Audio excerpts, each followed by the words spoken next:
Hi everyone. For those of you who don't know who I am, my name is Pim and I'm a coach, I'm a nutritionist, I'm a biomedical scientist, and I'm creating videos about how to stop eating sugar and everything related to nutrition really. It's kind of just turned out that way with my background.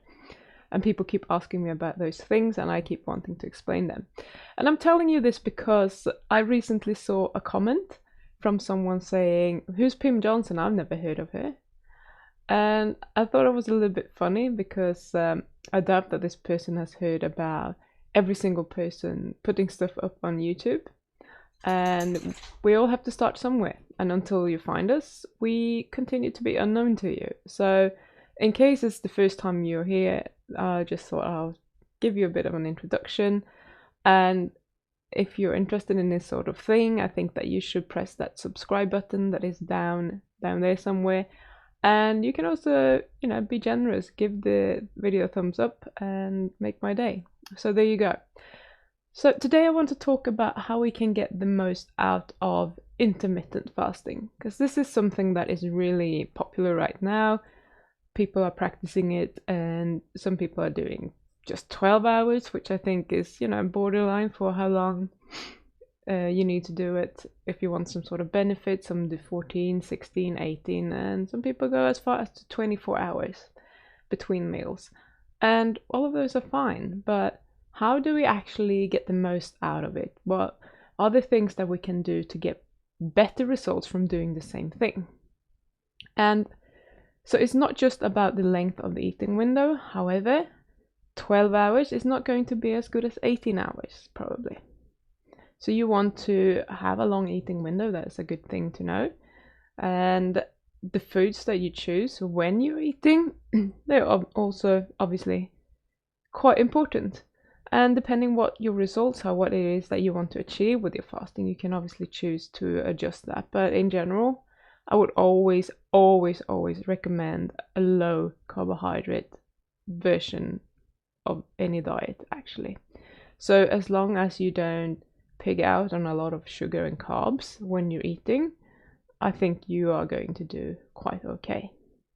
But we often forget about a really important aspect, and that is the time of the day that we are eating. So believe me when I say this, it can play a huge role in your insulin sensitivity, your ability to lose weight, your blood glucose levels, your blood lipids, and blood pressure as well, and not to mention cravings. Plays a huge role in how much cravings you're going to have, and also in your overall inflammation. So there are a lot of benefits that you could get from eating earlier in the day. So when you restrict your food intake to, let's say, breakfast and lunchtime, you may reap the benefits of all of these things. However, if you choose to, like most of us do, move your food intake towards the evening or late afternoon, you are starting to miss out on these benefits, and you might even make them worse, which is quite interesting. So the later you eat, the worse it's going to get. And if you eat very late, you might actually impair your blood glucose and your insulin sensitivity, blood lipids, all of those. It might actually get worse from intermittent fasting and moving all of your eating to the very late hours of the day.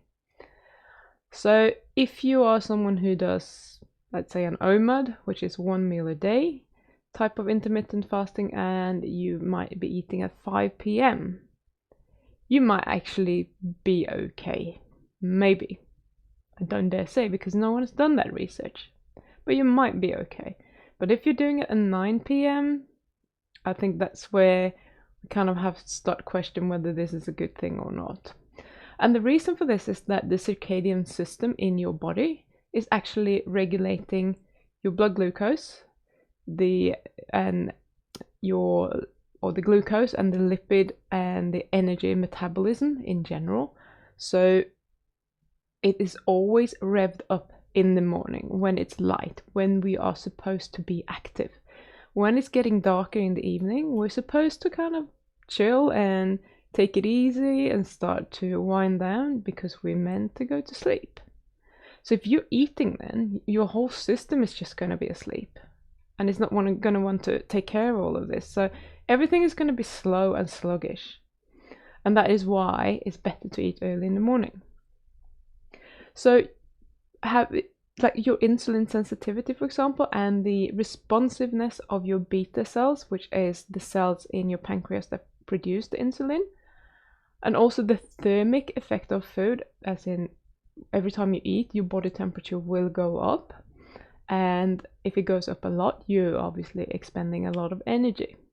If it doesn't, you're conserving energy, and it's easy to put on fat. All of these are much higher in the morning than they are in the evening.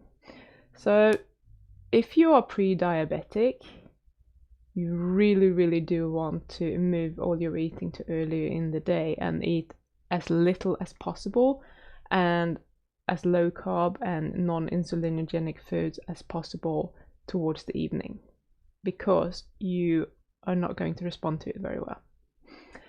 And there are many studies showing that increasing your food intake at breakfast and reducing it at dinner time, and just eating breakfast and lunch, improves your glycemic control. It helps you control your weight or lose weight and increases your blood lipids. Plus, you're not as hungry. That's quite interesting. You do not get as hungry when you eat large portions early in the day, and this goes for the evening as well. So the hunger is suppressed further down the line as in the evening, which is a huge bonus if you ask me, because many of us just want to snack and keep eating in the evening, and we know how that goes. It doesn't go well, not in my house anyway. So we kind of really, I can't see a downside to eating early in the morning, except that it's maybe not practical for everyone. So with this in mind, if you combine the optical circadian eating with intermittent fasting, you are most likely in for some really good results health-wise and weight-wise, which I put separate to health because it's not necessarily healthy for everyone to lose weight. But having said that, if you are at an optimal weight, you probably don't want to lose more weight. Whether you are going to do that or not, if you eat earlier, I don't know, but make sure that you're getting enough nutrition in. So I usually practice intermittent fasting myself. I don't generally tend to eat breakfast though. My first meal of the day is usually lunch, and then I have some dinner with my partner around 4 or 5 p.m. most of the time. So this might not be the optimal thing for me to do. He actually prefers to eat later than that. But I'm usually hungry at around 3 p.m.-ish, and I'm starting to feel, I could actually eat now. But for practical reasons, as I said, I can't really push my dinner any earlier. If I want to eat dinner earlier, I'm going to have to eat on my own, and I might have to eat it at work. So if I want to eat with my partner, then 4 or 5 p.m. is probably about the earliest that I can do. Most of the days anyway. And for now it seems to work quite well, but I haven't experimented with eating early, so I don't know if eating earlier would have even more benefits. And this is probably an experiment I will have to do and kind of stick to for a month or so and see what is happening and see if something is changing, like general feelings of inflammation. Unfortunately, I'm not in a position where I have excess money so I can run to the doctor and they take new blood tests to see what is happening, but we can always judge from how we're feeling, how energetic we feel. And I have a condition that I can tell how inflamed I am, and that is my sinuses, because they're constantly blocked up, especially when I'm laying down. So this is something I had for 25 years plus. So it's not something that has ever gone away. I'm working on a few goals this year, and this is one of the sub goals, but I'm not talking much about it. But I will observe and I will see what's actually happening to my sinuses during my journey.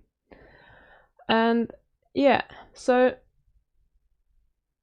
I do want to add a comment though, because the studies that are done on these subjects that have tried intermittent fasting at different times of the day, they are either eating an isocaloric diet or a eucaloric diet. And an isocaloric diet is when you are getting the same amount of energy from protein, carbs, and fat, or the other one is just that you are eating as many calories as you are using, so that you're not gaining or losing weight. So if you spend 2,000 calories a day, you're eating 2,000 calories a day.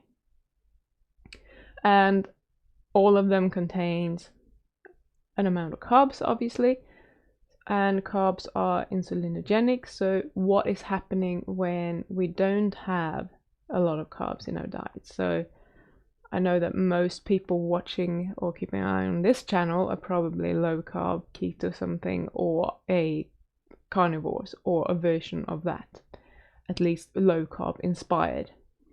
So this might not be as important for us. Maybe it is, maybe it isn't. I don't think it is as important, but having said that, the circadian rhythm in your body is actually kind of shutting down and going on low mode in the evening. So if you're eating a lot of meat, how is your digestion? Are you going to absorb all of that optimally? And if you're eating a lot of fat, is it going to have a different response in your body, rather than if you do it earlier when you can metabolize it and shuffle it around to where it needs to go quicker, etc. And I think there are probably benefits to eating earlier, no matter what your diet is, but I don't know what the ramifications are of not doing it if you're on a very low carb diet. I would love to see a study like that. So it's entirely possible that you will still get the health benefits even if you eat late in the day, and I would be really interested to hear from some of you out there who are keto or carnivore and do intermittent fasting, or have been doing that for some time or in the past, or if you have experimented with doing it at different times of the day. I would be very interested to hear what you have to say about that. So please tell me in the comments whether you're practicing intermittent fasting of some kind, or if you're not, or if you maybe have a longer eating window for some reason, I don't know. And if you have tried to do this at different times of the day, and if you did it make a difference for you? Have you noticed anything yourself? So please let me know in the comments, and if you know someone who's doing intermittent fasting and you think that this is valuable information for them, just share this video, send it over to them, and again, just subscribe to it, give it a thumbs up, that all helps. And that was it. Love you all, and good luck with your fasting, and I will see you soon.